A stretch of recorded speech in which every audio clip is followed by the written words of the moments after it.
পুরীর সমুদ্রে বেশ কিছুক্ষণ আমরা হুটোপুটি করলাম। তারপর বেশ ফ্রেশ হয়ে আমরা চলে এলাম আলারনাথ মন্দিরে।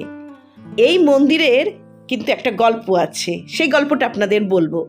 তার আগে জানাই, এই মন্দিরের প্রধান প্রসাদ কিন্তু পায়েস। আর এই মন্দির পুরী থেকে 23 কিলোমিটার দূরে উড়িষ্যার ব্রহ্মগিরিতে।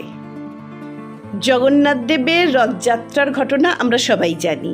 এই রথযাত্রার আগে হয়ে থাকে স্নান যাত্রা, আর এই স্নান যাত্রার পর জগন্নাথ দেব 15 দিনের জন্য ভক্তদের দেখা দেন না। বলা হয় তখন প্রভুর জ্বর আসে।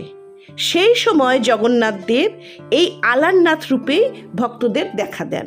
তখন ভক্তরা এখানেই আসে জগন্নাথ দেবের দর্শন পেতে। চৈতন্যদেব যখন পুরীতে ছিলেন সেই সময় এই স্নান যাত্রার পরে জগন্নাথ দেবের দেখা পাননি।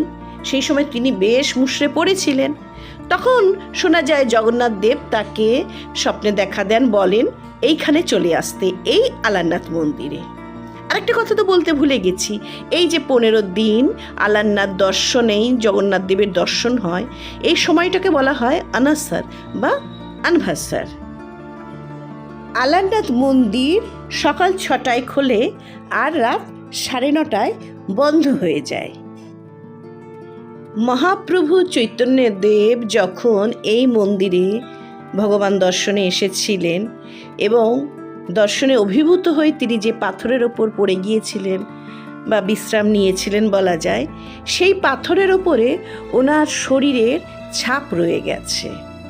এই মন্দিরে ঢোকার সময় কিন্তু জুতো খুলে ঢুকতে হয়। আর মন্দিরে ঢোকার মুখেই দেখতে পাওয়া যায় দোকান রয়েছে, সেখান থেকে ঠাকুরকে পুজো দেওয়ার সামগ্রী কিনে নেওয়া যায়।